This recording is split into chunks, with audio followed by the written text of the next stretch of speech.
নমস্কার বন্ধুরা, আগামীকাল কৌশিকী অমাবস্যা। বছরের অন্যান্য অমাবস্যা তিথিগুলির থেকে এই অমাবস্যা তিথি সবথেকে গুরুত্বপূর্ণ অমাবস্যা তিথি এবং এই অমাবস্যা তিথি আপনি যদি পালন করেন জীবনের সকল বাধা বিপত্তি চাওয়া পাওয়া লাভ করতে পারেন। আজকের ভিডিওতে আমি জানাবো কৌশিকী অমাবস্যার দিন করণীয় আর কি কাজ করা উচিত নয় সেই বিষয়গুলি। কারণ কৌশিকী অমাবস্যাকে আর অন্যান্য অমাবস্যার সমতুল্য কখনো ভাববেন না। কৌশিকী অমাবস্যা এমন একটি তিথি যে তিথিতে স্বর্গ ও নরকের দ্বার খুলে যায়। তাই কেউ যদি পজিটিভ চিন্তা ভাবনা করে এই অমাবস্যা তিথিতে সে যেমন সুফল পায়, কেউ যদি নেগেটিভ চিন্তা ভাবনা করে এই অমাবস্যা তিথিতে সে নেগেটিভ ফল পেয়ে থাকে। তাই আজকের ভিডিওতে আমি এই বিষয়ে আপনাকে বিস্তারিত জানাবো। তাই ভিডিওটিকে শেষ পর্যন্ত দেখুন। আর যদি আপনি একজন মা তারার ভক্ত হয়ে থাকেন তাহলে কমেন্ট সেকশনে জয় মা তারা লিখতে ভুলবেন না। কৌশিকী অমাবস্যা তিথিতে সাধারণভাবে অন্যান্য অমাবস্যায় যে কাজগুলি করা হয় না সেগুলি বিরতই থাকবেন।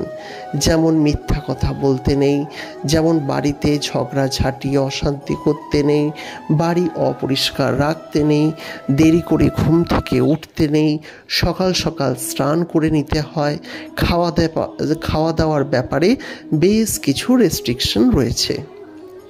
কিন্তু কৌশিকী অমাবস্যায় যদি আপনি সুফল পেতে চান তাহলে অবশ্যই মা তারার এই দিন পুজো করুন।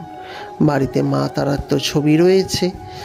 এই দিন মা তারার ছবির সামনে অন্ততপক্ষে পদ্ম ফুল, জবা ফুল, নীল অপরাজিতা ফুল আপনার মন মতো যেমন পারবেন মাকে এই দিন সাজাবেন। বলা বাহুল্য এই দিন মায়ের জন্মদিন। এই দিনই মা শম্ভু নিঃশম্ভুকে মা কৌশিকী রূপে দমন করেছিলেন। এই দিনই সাধক বামাখ্যাপা শিমুল গাছের তলায় মা তারার দর্শন পেয়েছিলেন। তাই এই তিথি অন্য 5টি তিথির কোনো দিন সমতুল্য নয়। তাই এই তিথিতে আপনি অত্যন্তই কঠোরভাবে এই তিথিতে আপনি পুজো পার্বণ উপাচার করুন। যত সঠিক এবং কঠোরভাবে করবেন তত বেশি সুফল আপনি আশা করতে পারেন। তাই কৌশিকী অমাবস্যা আপনাদের জন্য অত্যন্তই সুফলদায়ী একটি অমাবস্যা।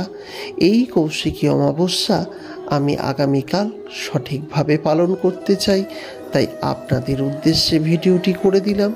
এবং যারা জানেন না তাদের উদ্দেশ্যে বলছি, কৌশিকী অমাবস্যাতে অর্থাৎ আগামীকাল 2রা সেপ্টেম্বর আমি তারাপীঠে থাকব এবং সেখান থেকে আপনাদের জন্য লাইভ অনুষ্ঠান করে ভিডিও ছাড়ব। যদি প্রয়োজন বোধ করেন অতি অবশ্যই দেখবেন এবং পূজা পার্বণ যথাযথ করবেন। মা তারার নাম সারাদিন ধরে করবেন। আজকের ছোট্ট ভিডিওটি এইটুকুই। যদি এই ধরনের ছোট্ট ভিডিও ভালো লাগে লাইক করবেন, পারলে শেয়ার করবেন।